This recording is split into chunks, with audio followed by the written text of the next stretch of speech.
Hello everyone, good evening, welcome to Glance academy.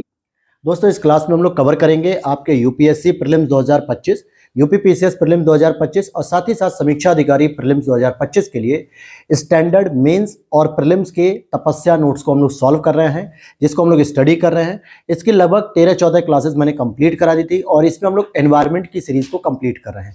अगली 2 class में ये एनवायरनमेंट की सीरीज कंप्लीट हो जाएगी। इसी के साथ हमारी वर्ल्ड ज्योग्राफी भी कंप्लीट हो चुकी है और एंशिएंट हिस्ट्री भी कंप्लीट हो चुकी है।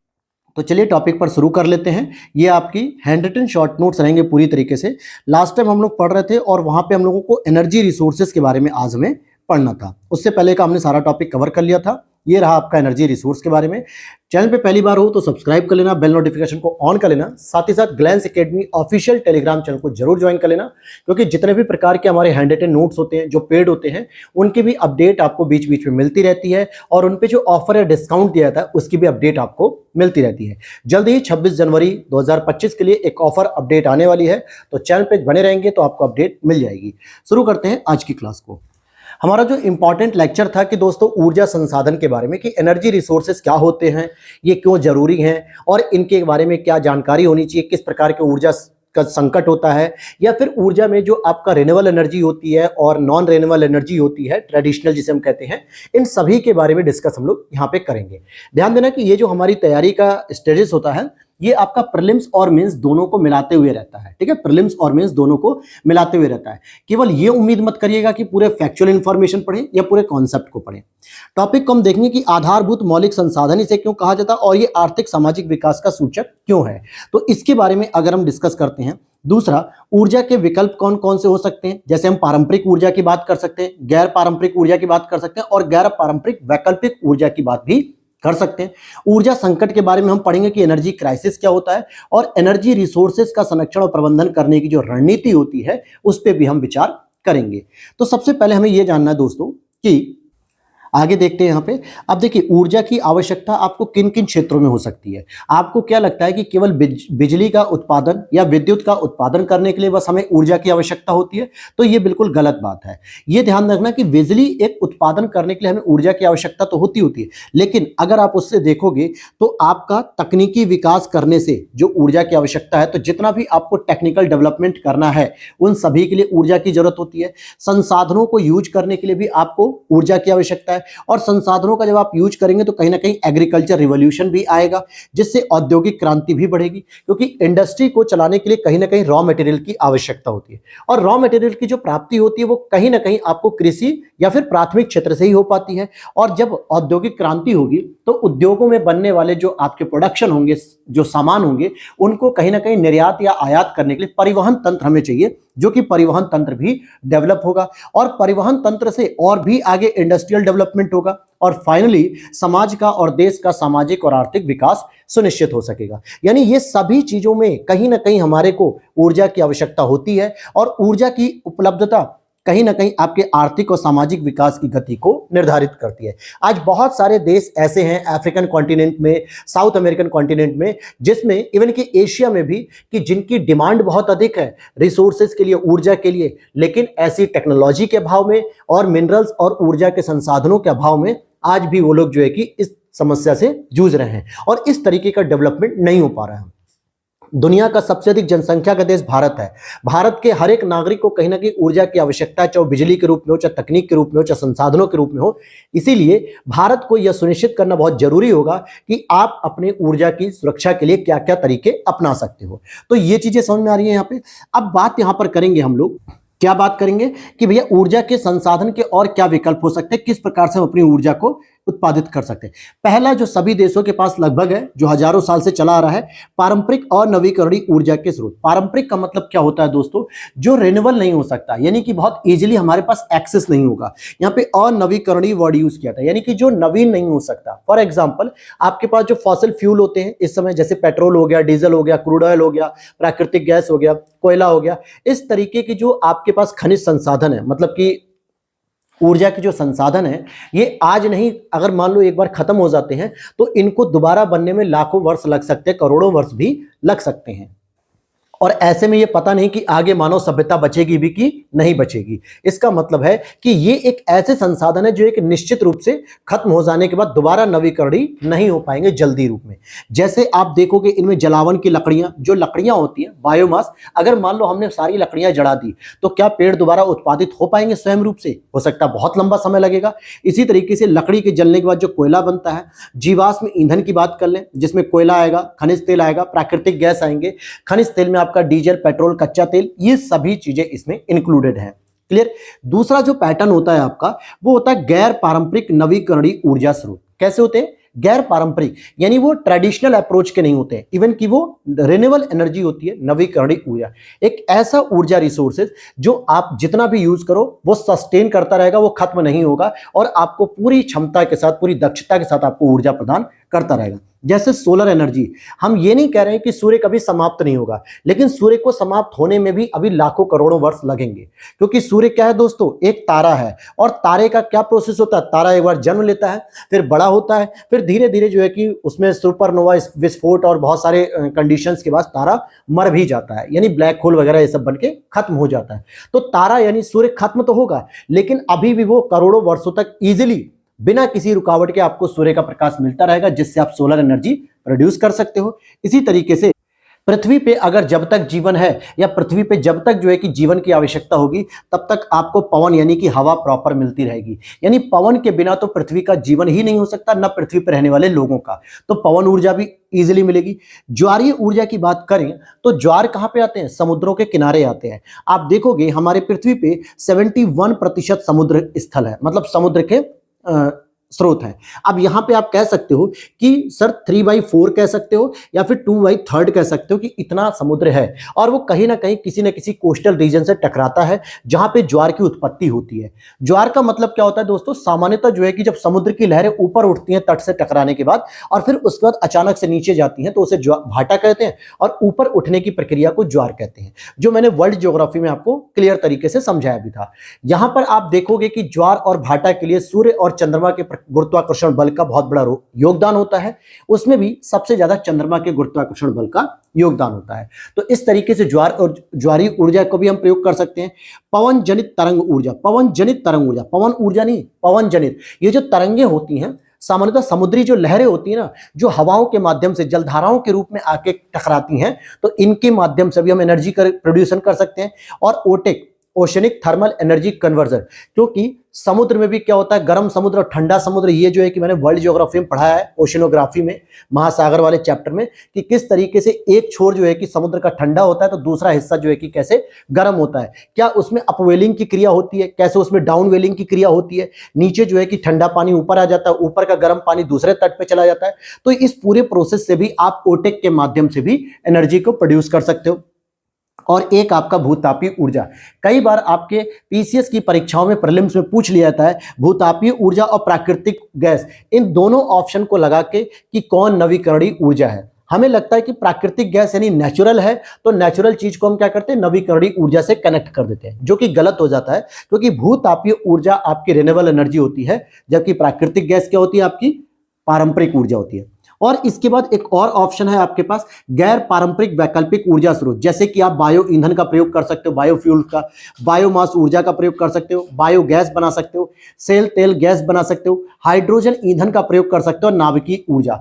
ध्यान देना मेरे दोस्त कि जो आपका न्यूक्लियर एनर्जी है, अगर अब जैसे आपको अगर दो प्रकार की ऊर्जा के बारे में बात करें, कभी भी आपके सामने दो ऑप्शन आते हैं, एक होता है पारंपरिक ऊर्जा, एक होता है गैर पारंपरिक ऊर्जा यानी नवीकरणीय ऊर्जा। अगर इस कैटेगरी में डिवीजन आता है तो आपको ऑलवेज नाभिकीय ऊर्जा को किसमें मानना है, पारंपरिक ऊर्जा में मानना है, क्योंकि ये कहीं ना कहीं प्लूटोनियम हो गया, थोरियम हो गया और यूरेनियम हो गया, इनके माध्यम से ऊर्जा प्रोड्यूस की जाती है। लेकिन अगर आपको तीन कैटेगरी में आता है कि भाई नवीकरणीय ऊर्जा अलग करो, गैर नवीकरणीय अर्थात पारंपरिक ऊर्जा को अलग कर दो, और गैर पारंपरिक वैकल्पिक ऊर्जा की बात करें, मतलब पारंपरिक ना हो लेकिन वैकल्पिक हो, नवीकरण का भी वैकल्पिक हो, तो आप वहां पे नाभिकीय ऊर्जा को, हाइड्रोजन ईंधन को, इन सभी को कैटेगराइज कर सकते हो।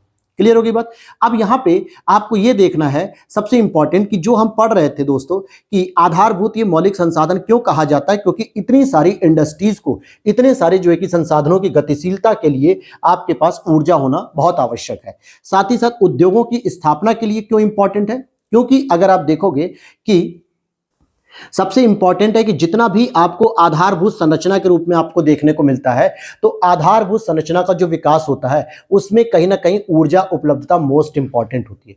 कौन कौन सी आधारभूत संरचना आ सकती है? परिवहन साधन, जल की उपलब्धता, भूमि की उपलब्धता, कुशल श्रमिकों की उपलब्धता और ऊर्जा की उपलब्धता। अगर आपको कोई भी इंडस्ट्री को एस्टैब्लिश करना है तो ये 5 फैक्टर सबसे इंपॉर्टेंट है जो हर एक इंडस्ट्री को एस्टैब्लिश करने के लिए जरूरी है। अगर उसके पास कोई परिवहन साधन नहीं है तो वो किसी भी प्रकार का अगर प्रोडक्शन करता है तो उस फैक्ट्री में ही रह जाएगा पड़ा हुआ, उसको सप्लाई करने के लिए या उसको ट्रांसपोर्ट करने के लिए परिवहन सुविधा नहीं हुई तो। साथ ही साथ किसी भी इंडस्ट्री के लिए वाटर बहुत जरूरी होता है। भूमि की उपलब्धता, हवा में तो नहीं बनेगी इंडस्ट्री, इंडस्ट्री जब भी लगेगी जमीन पर लगेगी, और कुशल श्रमिकों की उपलब्धता भी होनी जरूरी है। साथ ही साथ ऊर्जा की उपलब्धता, इंडस्ट्री आप अंधेरे में नहीं चला सकते, वहां पे आपको बिजली भी रखनी पड़ेगी, पावर देना पड़ेगा, पावर लाइट कनेक्शन के लिए ऊर्जा की जरूरत पड़ेगी, चाहे वो आप पेट्रोल से चलाओ, चाहे डीजल से चलाओ, चाहे कच्चे तेल से चलाओ, या फिर वो प्राकृतिक गैस से चलाओ या थर्मल पावर से चलाओ, जिससे भी चलाओ, लेकिन आपको ऊर्जा चाहिए। ठीक है। दूसरा, अगर आप इंडस्ट्रीज को एस्टैब्लिश करो तो एक तो हो गया आधारभूत संरचना, दूसरा कच्चे माल की उपलब्धता भी होनी चाहिए, जिसके लिए हम सबसे ज्यादा किस पे फोकस करते हैं दोस्तों? प्राइमरी सेक्टर पे। प्राइमरी सेक्टर में क्या होता है? आपका एग्रीकल्चर होता है, मत्स्यन होता है, खनन होता है, ये सभी चीजें आपकी कच्चे माल की उपलब्धता के अंतर्गत आ गया। तीसरा है बाजार की मांग। अगर हम इंडस्ट्री में कोई ऐसा प्रोडक्ट बना रहे हैं जिसकी बाजार में कोई डिमांड ही नहीं है तो इट मींस कि वो फेलियर हो जाएगी इंडस्ट्री। अगर हम ऐसे प्रोडक्ट को बनाते हैं जिसकी बाजार में बहुत डिमांड है तो नो डाउट आप बाजार की मांग को जो है कि समझ पाओगे। साथ ही साथ आपके पास टेक्निकल सुविधा यानी कि तकनीकी सुविधा और पूंजी की व्यवस्था भी होनी चाहिए, और साथ में सरकारी औद्योगिक नीतियां कैसी हैं ये भी आपको प्रभावित करती हैं। हालांकि इससे हम उद्योग की जो नीतियां होती हैं, चाहे वो एमएसएमई की नीति देख लो या फिर कौशल विकास नीति देख लो या फिर आप खाद्य प्रसंस्करण नीति देख लो, किसी भी प्रकार की नीतियों को आप देखते हो तो सरकार के करंट अफेयर्स के सेगमेंट के अंतर्गत हम लोग उसकी स्टडी करते हैं। अब यहां तक आपने समझ लिया।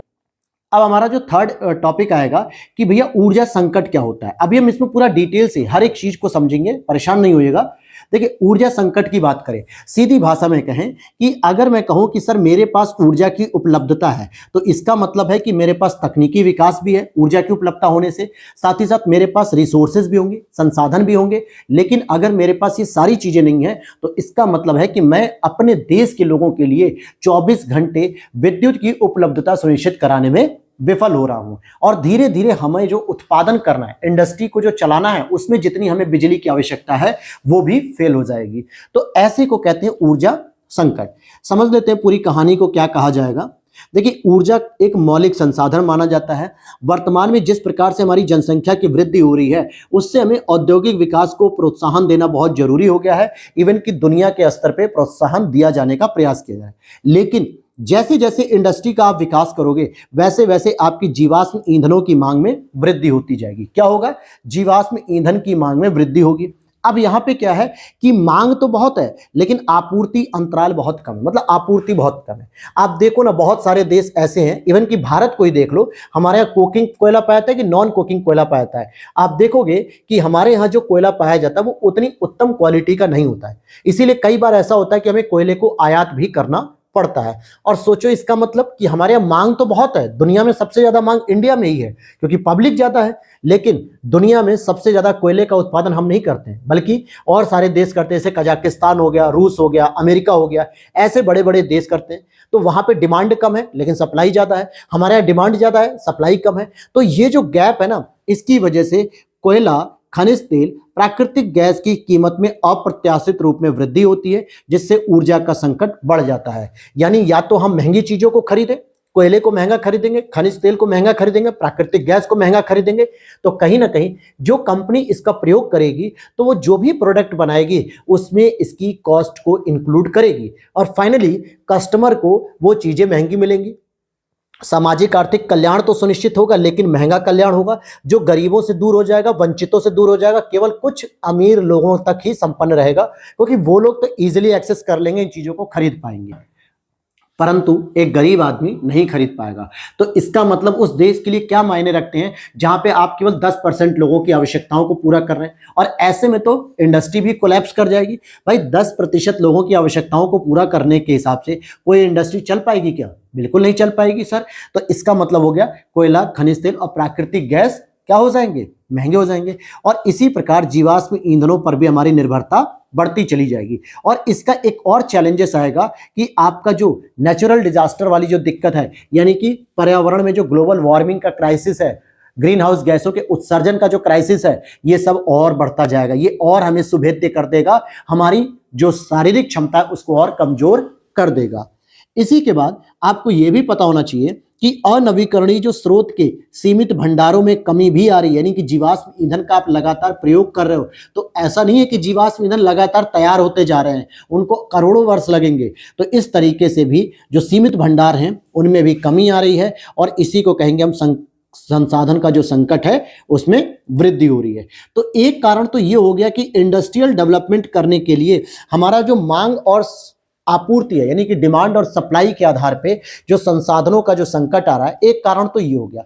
दूसरा, अगर आप देखोगे जनजातीय क्षेत्रों की अगर हम बात करें तो वहां पर भी जलावन लकड़ियों का प्रयोग किया जाता है ईंधन स्रोत के रूप में, जिससे क्या हो रहा है, पर्यावरण संरक्षण के लिए जो वृक्ष कटाव पर प्रतिबंध लगाने से जलावन की लकड़ियों की उपलब्धता कम हो रही है। और इस वजह से भी क्या हो रहा है कि जो जनजातीय क्षेत्र होते हैं या जनजातियों की जो समस्या होती है, आजीविका की समस्या, भोजन की समस्या, ये एक नई समस्या पैदा कर रहा है।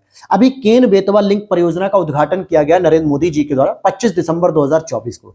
अब इसमें क्या होगा, केन बेतवा लिंक परियोजना में केन नदी को बेतवा नदी से जोड़ा जा रहा है, उसका जो अधिकतम पानी वो बेतवा की तरफ दिया जाएगा, लेकिन इस दौरान कई सारे जंगलों को काटा जाएगा, कई सारे पेड़ों को काटा जाएगा। और तो इस प्रकार से बहुत सारे जनजातियों का क्या होगा, घर भी बेकार हो जाएगा, साथ ही साथ उनको जो है कि विस्थापित कर दिया जाएगा, और उनके पुनर्वास, आजीविका और भोजन की समस्या इसकी एक नई चुनौती खड़ी करेगी। और इसे हम कहते हैं द्वितीयक ऊर्जा संकट की समस्या।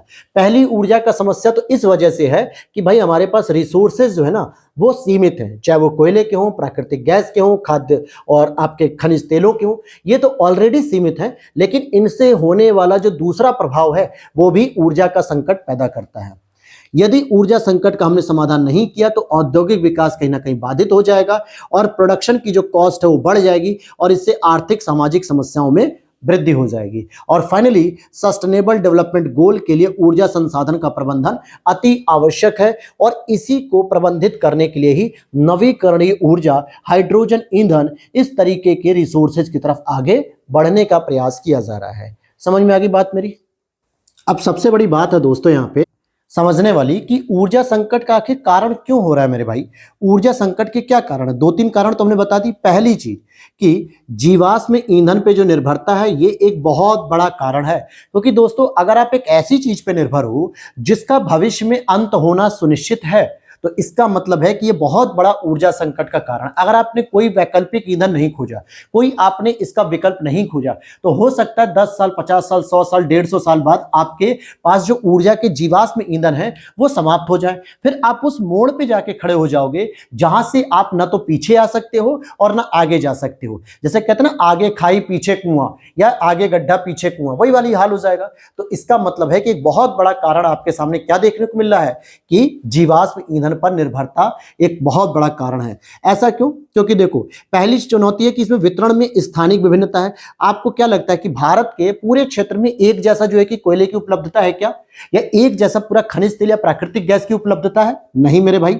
आप देखोगे तो जो आपका गोंडवाना लैंड है, जो गोदावरी बेल्ट है, इन सब में ज्यादातर कोयले के भंडार पाए जाते हैं। लेकिन अगर आप समुद्री तटीय क्षेत्रों को देखोगे, मुंबई हाई को देख लो, या गुजरात के पास देख लो, या तमिलनाडु के तट के पास देखो, वहां पे आपको प्राकृतिक गैस और खनिज तेल के भंडारण मिलते हैं। लेकिन ये भंडारण आपको उत्तरी राज्यों में तो नहीं मिलते हैं। इसी तरीके से अगर हम देशों के अंतर्गत तुलना करें तो कई सारे देश ऐसे हैं जहां पे ये पूरे के पूरे खनिज संसाधन गायब हैं। तो इसका मतलब हो गया कि कच्चा जो माल है वो कोयला, खनिज तेल, प्राकृतिक गैस, ये अलग अलग जगह पे है, और इसको जब एक साथ कई जगहों पर लेके जाया जाता है तो खनन और भंडारण तो कहीं और होता है, फिर उनका जो शोधन किया जाता है मतलब उनका फिल्टर किया जाता है वो किसी और जगह होता है और फिर उनको ले जाया जाता है कहीं और उपभोग करने के लिए। और ऐसे में जब एक जगह से दूसरी जगह लेकर जाया जाता है तो स्थानांतरण के समय ऊर्जा क्षय होता है, जिससे उपलब्धता में कमी आती है और परिवहन की लागत भी बढ़ जाती है। आप देखो ना कि आप भारत की रेलवे को अगर देखते हो तो आपने देखा होगा भारतीय रेलवे में जो मालगाड़ियां होती हैं उसमें बहुत सारी रेलवे क्या करती है कि आपके कोयले का ट्रांसपोर्ट करती है या फिर कच्चे तेल का ट्रांसपोर्ट करती है, जो टैंकर होते हैं। तो चलो कच्चे तेल वाला तो समझ में आता है, लेकिन कोयला जो ऊपर तक पूरा भरा होता है, बॉक्स पूरा उसका ऊपर तक खुला रहता है ऊपर से छत, तो कई बार ऐसा होता है कि लोकल एरिया में ग्रामीण क्षेत्रों में इसको चोरी कर लिया जाता है। सोचो पूरी मालगाड़ी में एक पीछे गार्ड है और एक आगे ड्राइवर है, कोई भी अगर चाहेगा कहीं पर भी गाड़ी को रोक के ड्राइवर और गार्ड को जो है कि थोड़ा सा डरा धमका के पर्याप्त मात्रा में एक एक ट्रक भर के जो है कि कोयला चोरी कर सकता है। होता है ऐसा, ऐसी बात नहीं है कि नहीं होता है, इंडिया में होता है। और इस वजह से क्या हो रहा है, एक जगह से दूसरी जगह ले जा रहे थे रेलवे के माध्यम से, कंपनी के पास लेके जा रहे थे और वहां बीच में क्या हो रहा है, कई बार कोयले की चोरी हो रही है। तो भाई लागत बढ़ गई कि नहीं बढ़ गई, जाहिर सी बात है बढ़ जाएगी, पहली समस्या। दूसरा, अनवीकरणीय ऊर्जा की जो स्रोत हैं उनके भंडार भी सीमित है, जिसलिए बहुत सारे देश ऐसे हैं जो संरक्षीवादी उपागम को प्राथमिकता दे रहे हैं, खासकर निर्यातक देश। अब जैसे आप देखोगे कि जितने भी अरेबियन कंट्रीज देश हैं, मध्य एशियाई देश हैं, मध्य अरेबियन कंट्रीज देश हैं, जिनको पता है कि हमारे यहाँ खनिज तेल के भंडार हैं, लेकिन उन्हें यह भी पता है कि धीरे धीरे हमारे जो खनिज तेल के भंडार हैं वो खत्म होते हुए जा रहे हैं। इसलिए अब वो निर्यात को क्या करते हैं, प्राथमिकता नहीं देते हैं, बल्कि अपने लिए ही संरक्षण करना शुरू कर रहे हैं। और ऐसे में जब वो किसी और देश को अगर निर्यात करेंगे भी ना, तो बार्गेनिंग करेंगे महंगी कॉस्ट के साथ कि भाई अगर आपको चाहिए तो हम बहुत महंगा देंगे, सस्ता नहीं देंगे, क्योंकि हमारे पास खुद अपनी ऊर्जा आवश्यकता को पूरा करने के लिए कम पड़ने लगा है। तो ऐसे वो जिस देश से बार्गेनिंग करेंगे वो देश को फिर महंगा खरीदना पड़ेगा। तो एक ये बड़ी चुनौती है। साथ ही साथ अपनी भविष्य आवश्यकताओं को ध्यान में रखते हुए ही तो वो संरक्षणवादी उपाय पा रहे हैं, और इससे क्या होगा, मांग और आपूर्ति में अंतराल में कमी आएगी।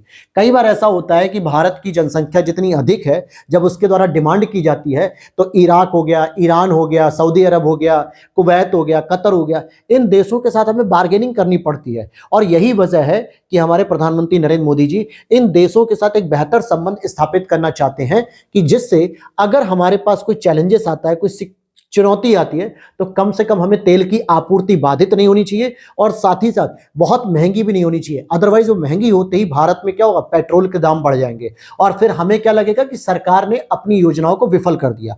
हालांकि बहुत सारे फैक्टर ऐसे भी होते हैं कि सरकार अगर चाहे तो भारत के अंदर आने के बाद उसका जो प्योरिफिकेशन होता है, उस पर सेस होता है, टैक्स होते हैं, जीएसटी होती है, बहुत सारी चीजों में कटौती करके उसके प्राइस को कम किया जा सकता है। लेकिन आप एक ही पैटर्न को बार बार यूज नहीं कर सकते ना। तो सबसे ज्यादा जरूरी है कि हम उन देशों के साथ बेहतर संबंध बनाएं जिन देशों के साथ हमें ऊर्जा के संसाधनों पर निर्भरता रखनी पड़ रही है। पहला पॉइंट समझ में आ गया। दूसरा, अगर हम देखते हैं कि ऊर्जा संसाधन की मांग भी तो बहुत अधिक हो रही है, भाई जनसंख्या भी तो बढ़ती जा रही है। अगर आप इसे ही कंट्रोल कर लो तो आई थिंक ये भी एक बहुत बड़ी जो समस्या है वो समाप्त हो जाए आपकी। जैसे अगर आप देखोगे जनसंख्या अधिक है तो संसाधनों पर दबाव अधिक है और ऊर्जा संसाधन का दोहन भी अधिक होगा, जाहिर सी बात है। दूसरा, औद्योगिक विकास का अगर आप इतिहास देखोगे, जब पास्ट में देखोगे अतीत काल में, तो पश्चिम में यूरोपीय देशों तक केवल इंडस्ट्रियल डेवलपमेंट सीमित था। तब हमारे एशिया में या भारत में या चाइना वगैरह में इतना इंडस्ट्रियल डेवलपमेंट नहीं होता था। सेकेंड वर्ल्ड वॉर के बाद अगर आप देखोगे तो पूर्वी और दक्षिणी देशों में भी धीरे धीरे इंडस्ट्री को ग्रोथ मिला। क्यों? क्योंकि सेकेंड वर्ल्ड वॉर के बाद जब कोल्ड वॉर की स्थिति आती है तो बहुत सारे देश क्या होते हैं, साम्यवादी विचारधारा से जुड़ते हैं और बहुत सारे देश पूंजीवादी विचारधारा से जुड़ते हैं। जो साम्यवादी विचारधारा वाले देश थे, समाजवादी जिसको हम कह सकते हैं, जिसमें भारत है, रूस है, चाइना है, एशियाई देश है, इनकी ये कोशिश होती थी कि इंडस्ट्री को जो है कि हम अपने देश में प्रमोट ना करें, बल्कि छोटे छोटे लघु कुटीर उद्योगों को स्थापित करें। किसको स्थापित करें? लघु कुटीर उद्योगों को। और इससे क्या होगा, हमारी संसाधनों की निर्भरता वाली भी समस्या नहीं थी। लेकिन जैसे जैसे अभी सेकेंड वर्ल्ड वॉर के बाद हमारी इंडस्ट्रीज बढ़ती जा रही हैं तो कहीं ना कहीं ऊर्जा संसाधन की डिमांड बढ़ रही है। और प्रेजेंट में अगर आप देखोगे तो ग्लोबलाइजेशन के दौर में एशिया और अफ्रीका में बहुत तेजी से इस इंडस्ट्रीज को बढ़ावा दिया जा रहा है और इस वजह से हमें ऊर्जा संसाधन की जो है कि आवश्यकता ज्यादातर पड़ती जा रही है। आगे देखते हैं यहाँ पे। तीसरा है पर्यावरण संरक्षण को प्राथमिकता देना। अब क्या हो रहा है, जैसे पहले क्या था ना कि इतनी अधिक जनसंख्या नहीं थी, इतनी अधिक इंडस्ट्रीज नहीं थी, तो global warming, climate change, green house gases, ऐसी चुनौतियां हमें देखने को नहीं मिल रही थी। तो इजीली सारे देश जो है कि जो आपके जीवाश्मिक ईंधन है या किसी प्रकार के जो ईंधन है उनका प्रयोग कर रहे थे बहुत बेफिक्र होके। लेकिन अब जनसंख्या बढ़ती जा रही है, ग्लोबल वार्मिंग के चैलेंजेस बढ़ रहे हैं, ग्रीन हाउस गैसेस के इंपैक्ट बढ़ रहे हैं। इस वजह से एक नई समस्या क्रिएट हो रही है कि अगर आपने अभी से उसका संरक्षण नहीं किया किसी भी चीज का, तो कहीं ना कहीं आपकी पर्यावरण का नुकसान होगा। तो पर्यावरण के संरक्षण को जब प्राथमिकता दी जा रही है, तो कई जगह ऐसे हो रहे हैं जहां पे माइनिंग्स को कंट्रोल किया जा रहा है, माइनिंग को बंद किया जा रहा है। जैसे संपोषणीय विकास के लिए संवेदनशील क्षेत्रों में पर्यावरण का संरक्षण किया जाए, यानी सस्टेनेबल डेवलपमेंट, पर्यावरण को भी क्षति ना हो और थोड़ा थोड़ा इकोनॉमिक ग्रोथ भी होनी चाहिए। जिससे अवैध खनन पे प्रतिबंध लगाया जा रहा है। तो जो कोयले का खनन होता है, रेत का खनन होता है, बालू का खनन होता है, जितने भी प्रकार के माइनिंग्स हो रही हैं, अगर वो अवैध है, कोई लाइसेंस नहीं है, पट्टा नहीं है, तो ऐसी माइनिंग्स को कंट्रोल किया जा रहा है। जिससे जीवाश्म ईंधन के भंडार होने के बावजूद भी दोहन में क्या हो रहा है, बाधाएं हो रही हैं। यानी पृथ्वी के नीचे बहुत अधिक मात्रा में अगर जीवाश्म ईंधन है भी, तो अवैध माइनिंग को रोका जा रहा है ताकि पर्यावरण को नुकसान ना पहुंचे। अभी आपने लेटेस्ट देखा होगा कि लॉस एंजलिस में किस प्रकार से एक भीषण आग लगी हुई है, जो पूरे अमेरिका को भी तबाह करने की क्षमता रखती है। सोचिए केवल किस वजह से, वहां के इंडस्ट्रियल जो है कि जो इंपैक्ट हुआ, जिसकी वजह से क्या हुआ, ग्लोबल वार्मिंग और टेम्परेचर हीट की स्थिति बढ़ती गई। दूसरा, ग्लोबल वार्मिंग से जो प्रतिकूल परिवर्तन हो रहा है मौसम में, जिससे कम करने के लिए विकासशील पर दबाव ज्यादा बनाया था विकसित देशों के द्वारा। यानी विकसित जो देश होते हैं ना, वो चोचलेबाजी ज्यादा करते हैं। कहते हैं ऐसा है, तुम लोग जो कमजोर देश हो, अफ्रीकन देश, एशियाई देश, लैटिन अमेरिकी, कि यार तुम लोग अब इंडस्ट्री मत लगाओ, हमसे सामान खरीदो, हमारे यहाँ लगी हुई है इंडस्ट्री, हम लोग अगर कंज्यूम कर रहे हैं, दोहन कर रहे हैं, तो करने दो, तुम लोग बस चुपचाप सस्ता सस्ता सामान खरीदते रहो। लेकिन इसका नुकसान क्या हो रहा है कि हमें महंगा सामान मिलता है, सस्ता नहीं मिलता है, महंगा मिलता है। इस वजह से विकासशील देश भी क्या कर रहे हैं, अपने इंडस्ट्री लगा रहे हैं और गैर पारंपरिक नवीकरणीय ऊर्जा स्रोतों को प्राथमिकता देने पर बल दिया जा रहा है, जिससे तकनीकी और आर्थिक सीमाओं के कारण भी चुनौतियां हैं। अब विकसित देश कहते हैं कि अच्छा ठीक है, तुम्हें अगर इंडस्ट्री लगानी है, विकासशील देशों को कहते हैं कि तुम्हें इंडस्ट्री लगानी तो लगाओ, लेकिन कोशिश ये करो कि आपको गैर पारंपरिक ऊर्जा संसाधनों का प्रयोग करना है, यानी नवीकरणीय ऊर्जा संसाधनों का प्रयोग करना है। जैसे रिन्यूएबल एनर्जी हो गई, सोलर एनर्जी हो गई, विंड एनर्जी हो गई, टाइडल एनर्जी हो गई, ओटेक हो गई, ये सभी। अब यहां पर एक समस्या आने लगती है कि यार इस एनर्जी सोर्सेज को यूज करने के लिए हमारे पास तकनीकी ज्ञान तो होना चाहिए, तकनीकी दक्षता तो होनी चाहिए। वो तो है ही नहीं, क्योंकि वो सारा का सारा ज्ञान और सारी दक्षता आप विकसित देश लेकर बैठे हो, यूरोपीय देश लेकर बैठे हो, तो हमें वो भी नहीं दे रहे हो। हमें मतलब कुल मिला के आप अपना प्रवचन सुना रहे हो कि आपको इंडस्ट्री नहीं लगानी है, अगर लगानी भी है तो कोशिश करो कि रिन्यूएबल एनर्जी का प्रयोग करो, लेकिन दोगे कुछ नहीं, कोई सपोर्ट नहीं दोगे। सपोर्ट के बदले में पैसे की डिमांड हो रही है, और जिससे ये जो तकनीक है, जो ऊर्जा संसाधन है, वो हमारे पास क्या हो रहा है, महंगे पड़ जा रहे हैं। ठीक है, आगे देखते हैं। नेक्स्ट है ऊर्जा संकट के जो राजनीतिक कारण है। जैसे और भी कारण है, आप यहां पर देखोगे कि आतंकवाद और उग्रवाद जैसे, जिससे क्या होता है, राजनीतिक अस्थिरता आती है और फिर प्रशासनिक अव्यवस्था बनती है, नक्सलवाद, ये सब कारण होते हैं। ऊर्जा की स्थिति और अंतर्राष्ट्रीय स्तर पर विभिन्न देशों के मध्य जो ऊर्जा समझौते हैं, उनका सही ढंग से क्रियान्वयन भी नहीं किया जा रहा है। ऐसे भी कई सारे जो है कि समझौते हैं जिनका क्रियान्वयन अच्छे से नहीं किया जा रहा है। और 4th नंबर के बाद आप 5 नंबर पे देखोगे तो ऊर्जा का कुप्रबंधन, ये सर्वाधिक इंपॉर्टेंट कारण है कि आपके पास जो भी ऊर्जा का संसाधन है, उसका कम से कम प्रबंधन तो अच्छा करो। जो है उसे भी आप नहीं बचा पा रहे हो, बाकी की तो डिमांड ही छोड़ दो। मतलब खनन के स्तर पे अगर आप देखोगे, ऊर्जा के स्थानांतरण के स्तर पे देखो, शोधन के स्तर पे देखो और उपभोग के स्तर पे देखो, जागरूकता भाव जो है, इन सभी कारणों से ऊर्जा संसाधन का क्या हो रहा है, दुरुपयोग हो रहा है। जैसे खनन जहां पर भी हो रहा है, अवैध माइनिंग हो रही है, ट्रांसफर जहां किया जा रहा है परिवहन के माध्यम से, तो जगह जगह पे जो है कि बहुत सारे कोयले या बहुत सारे जो है कि एक्सीडेंट या दुर्घटना की घटनाओं से क्या हो रहा है, कहीं ना कहीं कमी आ रही है। फिर शोधन के स्तर पे भी बहुत बड़ी मात्रा में रॉ मटेरियल खराब हो जाता है, और जब उपभोग के स्तर तक पहुंचाया जाता है तो वहां पे भी चोरी, लीकेज होने की समस्या बनी रहती है। इन सभी चीजों की वजह से ऊर्जा संसाधनों का दुरुपयोग होता है। अब जैसे अगर आप देखोगे, एक एग्रीमेंट हमने किया है तापी। तापी अगर आपने नहीं सुना है तो गूगल कर लीजिएगा, जिसमें तुर्कमेनिस्तान, अफगानिस्तान, पाकिस्तान, इंडिया, ये तुर्कमेनिस्तान से प्राकृतिक गैस के लिए भारत ने इन 4 देशों को मिलाकर जो है कि एग्रीमेंट कर लिया है। अब भारत को क्या डर है, यार तुर्कमेनिस्तान ने हमारे पास जितनी भी प्राकृतिक गैस भेजी है, हम उसका पैसा दे देंगे। अफगानिस्तान भी कहता है ठीक है सर, हम आपके यहाँ पहुंचा देंगे। लेकिन पाकिस्तान पे भरोसा नहीं है, क्योंकि ये क्या करेगा, कहीं ना कहीं बीच में पता चला हमारा जो पाइपलाइन आ रही है उसी को काट के खुद ही प्रयोग करने लग जाए, क्योंकि वहां की तो मिलिट्री वहां के आतंकवादी संगठन चाहते ही नहीं है कि भारत का विकास हो। इसी तरीके से अब अफगानिस्तान में भी जब से तालिबानी शासन आ गया है, जो पाकिस्तान और चाइना के साथ ज्यादा नजदीकियां दिखा रहा है, वो भी समस्या क्रिएट कर सकता है। तो इट मींस कि कहीं ना कहीं परिवहन के स्तर पे यह सुनिश्चित कैसे किया जाए, यह प्रबंधन कैसे किया जाए कि भारत में उतनी ही गैस पहुंचेगी जितनी तुर्कमेनिस्तान ने रिलीज की थी। तो यह भी एक बहुत बड़ा चैलेंज है, और ऐसे केवल एक एग्जाम्पल मैंने बताया है, विश्व में ऐसे बहुत सारे एग्जाम्पल हैं। अब आ जाते हैं कि भैया ऊर्जा संरक्षण और प्रबंधन की अगर आपको रणनीति चाहिए तो उसके लिए 3 स्तर पे काम करना पड़ेगा।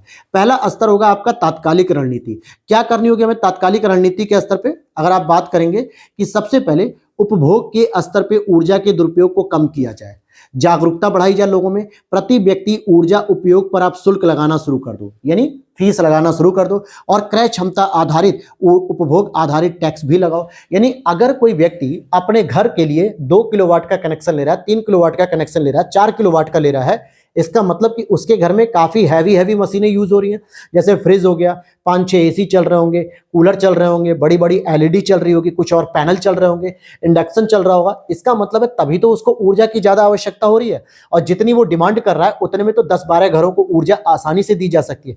तो क्यों ना हम उसके ऊपर टैक्स ज्यादा लगाएं, उसके ऊपर फीस ज्यादा लगाएं, और स्थानांतरण के स्तर पे भी ऊर्जा क्षय को कम किया जाए, और इसके लिए हम तकनीकी को सुधार करें।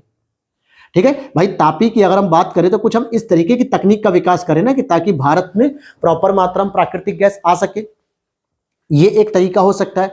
साथ ही साथ अगर आप देखोगे कि जिससे ऊर्जा दक्षता में वृद्धि होगी, उपभोग के स्तर पर दुरुपयोग कम होगा, और भविष्य की आवश्यकता हेतु सर्वेक्षण भी लगातार किया जाना चाहिए कि कहां कहां पे जीवाश्म भंडार मिल रहे हैं। जैसे अभी आपने देखा होगा कि लिथियम के भंडार हमें देखने को मिले थे, कहां पे? लिथियम के और यूरेनियम के आपके जम्मू कश्मीर में मिले थे, बहुत बड़े भंडार देखने को मिले थे।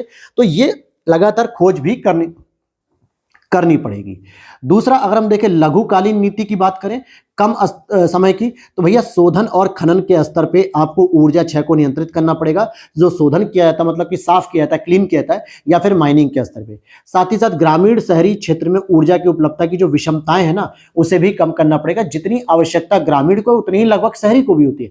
तो इस प्रकार के अंतर को समाप्त करो, गैर पारंपरिक ऊर्जा को बढ़ावा दो, और अपेक्षाकृत जीवाश्म ईंधन से अधिक है। क्योंकि अगर आप गांव में देखोगे तो आप हर घरों में अगर पैनल लगा सकते हो तो बेहतर है। और इसी चीज को ध्यान में रखते हुए प्रधानमंत्री सहज घर बिजली योजना, हर घर बिजली योजना करके एक योजना चलाई जा रही है, जिसमें 1 करोड़ परिवारों के घर पे क्या किया जाएगा? सोलर पैनल लगाया जाएगा, सब्सिडी युक्त। इससे जितनी भी बिजली प्रोड्यूस होगी उसमें 300 यूनिट तो हर परिवार को फ्री मिलेगी, उसके आगे का पैसा लगेगा, या फिर अतिरिक्त बिजली उत्पादन होगा तो जो बिजली सप्लाई करने वाली डिस्कॉम कंपनियां हैं उनको दे दिया जाएगा।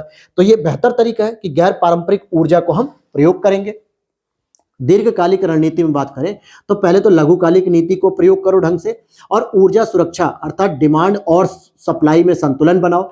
ऊर्जा आत्मनिर्भरता का प्रयास करो, लगातार जो है कि रिन्यूएबल एनर्जी का प्रयोग करो, चाहे वो विंड एनर्जी हो, चाहे राजस्थान में आप लगा रहे हो सोलर पैनल लगा रहे हो, या फिर आप टाइडल एनर्जी लगा सकते हो। हर तरीके की ऊर्जा आत्मनिर्भरता प्रयास करो, और ऊर्जा की स्वतंत्रता अर्थात एक्सपोर्ट ज्यादा करो, इंपोर्ट कम करो। आप निर्यात करने की क्षमता विकसित करो, आयात करने की क्षमता कम विकसित करो। तो ये अगर आप पैटर्न यूज करोगे तो कहीं ना कहीं आप क्या कर पाओगे? एक बेहतर जो है कि ऊर्जा का समाधान कर पाओगे। अब यहां पे देखते हैं जीवाश्म ईंधन जो कि कौन कौन से होते हैं। तो अब देखते हैं यहाँ पे, जैसे जीवाश्म ईंधन की अगर हम बात करते हैं तो इसमें सबसे पहले आप कोयले के ऊपर बात कर लेते हैं। कोयले के ऊपर देखो, हालांकि ये जो टॉपिक चल रहे हैं ये मेंस ओरिएंटेड ज्यादा चल रहा है, जिसमें आपकी अंडरस्टैंडिंग को बढ़ाया जा रहा है, समझ को बेहतर किया जा रहा है। हालांकि जिनके पास ये नोट्स हैं, जिन्होंने परचेस किए हमारे प्लेटफॉर्म से, कहाँ से परचेस होंगे? तो 8527594636 इस पर आप व्हाट्सअप करेंगे तो वहां पर पूरी डिटेल मिल जाएगी। तपस्या नाम से नोट्स है इसके, और आप ले सकते हैं इसको। ठीक है, तो आप यहाँ पर देखोगे जिसके पास ये नोट्स है वो इजीली समझ ले रहा है, क्योंकि अब इसमें कोई टेक्निकल चीज नहीं है। जो टेक्निकल चीज थी वो मैंने स्टार्टिंग में ही पढ़ा दी 50 पेज से पहले, और टोटली 60-65 पेज का नोट्स है। तो अगर आप इसको खुद भी पढ़ना चाहो क्लास में, अगर आपको लगता है कि समय ज्यादा जा रहा है तो हम दूसरे सब्जेक्ट को शुरू कर सकते हैं और इसको होल्ड कर देंगे, कोई जरूरी नहीं है, क्योंकि मेंस अप्रोच को लेकर है ज्यादातर। यहां पर देखोगे कि महत्व क्या भी है कोयले एनर्जी का। सबसे बड़ा महत्व है कि कोयले का, कि थर्मल पावर प्लांट हमारे यहाँ चलते हैं। जितने भी तापीय विद्युत ऊर्जा होती है वो सारे के सारे इसी पर निर्भर होते हैं। तो इससे क्या होता है? विद्युत ऊर्जा का उत्पादन होता है। साथ ही साथ जो आपकी आयरन इंडस्ट्रीज होती है, स्टील इंडस्ट्रीज होती है, जहां पे लोहे को गलाने के लिए हमें क्या करना पड़ता है, तो कोयले से जो है कि विद्युत उत्पादन करना पड़ता है या फिर ताप देना पड़ता है भट्टी में। ये हो गया।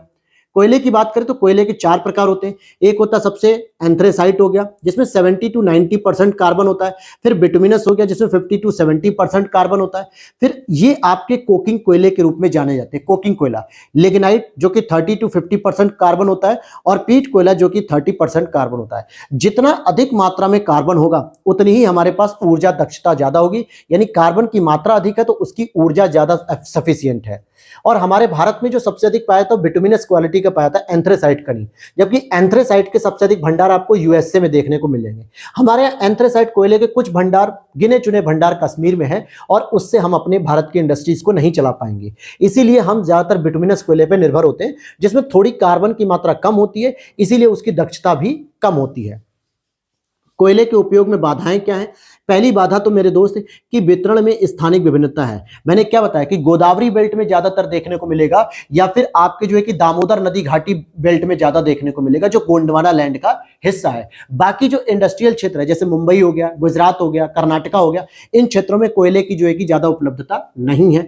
भारत में कोयले में जितना भी है उसमें वाष्प और सल्फर की मात्रा ज्यादा है, इस वजह से इसको फ्लाई ऐश का अधिकतम मात्रा में निष्कासन भी करना पड़ता है। और फ्लाई ऐश कहीं ना कहीं एक तरीके से प्रदूषण होता है, ये प्रदूषण पैदा करेगा। और भारत में जो कोयला पाया जाता है वो वाष्प और सल्फर की मात्रा ज्यादा होती है, कार्बन की कम होती है, जिससे हमें और भी ज्यादा दक्ष कोयले के लिए आयात करना पड़ता है, और इससे कोयले की ऊर्जा दक्षता कम हो जाती है। ये भी एक चुनौती है। वहीं कोयला के उपभोग की जो संपोषणी नीति है, जैसे कि समन्वित ऊर्जा नीति हो गया, स्थानिक विभिन्नता हो गई, और फ्लाई ऐश प्रबंधन करने के लिए हमारी कोयला दक्षता बढ़ेगी अगर हम फ्लाई ऐश का प्रबंधन कर पाते हैं। तो ये चीजें होती हैं। फिर इसके बाद हमें आवश्यकता अनुसार कोयले को आयात भी करना पड़ता है। तो ये हमारी कोयले से संबंधित कुछ नीति हो गई। अब यहां पर जो कार्बन पार्टिकल्स होते हैं जो कोयले से निकलते हैं, इनके आधार पे आप 4 प्रकार के कार्बन को देखते हो। वो 4 प्रकार के कार्बन कौन से होते हैं? जैसे एक होता है ग्रीन कार्बन, यानी प्रकाश संश्लेषण के माध्यम से जो कार्बनिक पदार्थों का संचयन किया जाता है उसे हम ग्रीन कार्बन कहते हैं। ब्लैक कार्बन क्या होता है? जिसकी विघटन दर बहुत कम होती है और यह पर्यावरण की दृष्टि से बहुत हानिकारक होता है। अगर यह विघटित नहीं होगा तो कहीं ना कहीं हमारे पर्यावरण में क्या होगा, कार्बन की मात्रा बढ़ती जाएगी।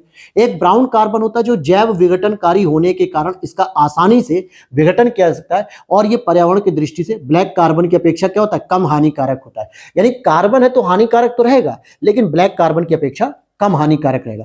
ब्लू कार्बन क्या होता है? ये एक्वेटिक इकोसिस्टम यानी जलीय पारिस्थितिकी तंत्र में संचित होता है, और वहां पे उपस्थित कार्बन के कण को ही हम ब्लू कार्बन कहते हैं। समझ में आ गया? और सामान्यतः ग्रीन कार्बन जो प्रकाश संश्लेषण के माध्यम से जो CO2 होती है उसमें जो कार्बन डाइऑक्साइड उत्सर्जित मतलब अवशोषित की जाती है पौधों के द्वारा, तो कार्बन का स्टोर किया जाता है। ब्लैक कार्बन सबसे ज्यादा खराब स्थिति में होता है, जो सामान्यतः कोयले के विघटन से निकलता है। किससे निकलता है? कोयले के विघटन से, कोयले के उपयोग से, और इसका विघटन दर बहुत कम होता है, यानी कि जल्दी समाप्त नहीं होता है, इसीलिए एक हानिकारक प्रदूषक के रूप में बना रहता है। तो यहां तक चीजें समझ में आ गई। और ये दोस्तों अब आपका यहाँ पे चैप्टर कंप्लीट हो गया है। अगर आप इसके आगे किसकी क्लास के लिए अगर आप डिमांड करेंगे तो हम इसकी क्लास को आगे बढ़ाएंगे, अदरवाइज अब हम लोग साइंस को शुरू करने वाले हैं। किसको शुरू करेंगे? हम लोग साइंस को शुरू करेंगे, क्योंकि बहुत सारे बच्चों की डिमांड आ रही है कि सर साइंस को शुरू करिए तपस्या नोट्स के अंतर्गत। तो बिल्कुल अब हम लोग साइंस को शुरू करेंगे, जिससे आप बहुत सारी चीजें साइंस में सीख पाएंगे, समझ पाएंगे, क्योंकि अब साइंस का अप्रोच थोड़ा थोड़ा बदलेगा। या फिर अगर आप चाहते हो कि सर इकोनॉमी को शुरू किया जाए, या मॉडर्न हिस्ट्री को शुरू करें, या मिडिवल हिस्ट्री को, तो प्लीज कमेंट करिएगा। जिस पे सबसे ज्यादा आप लोगों की डिमांड होगी हम उसे ही शुरू कर देंगे। उम्मीद करता हूं वीडियो अच्छी लगी तो लाइक कर देना, और इसकी PDF की जानकारी मैंने आपको दे दी है। अदरवाइज वीडियो के नीचे दिए गए व्हाट्सएप नंबर पे आप मैसेज करोगे तो वहां पे उसकी इंफॉर्मेशन मिल जाएगी। मिलते हैं नेक्स्ट वीडियो में। जय हिंद, जय भारत।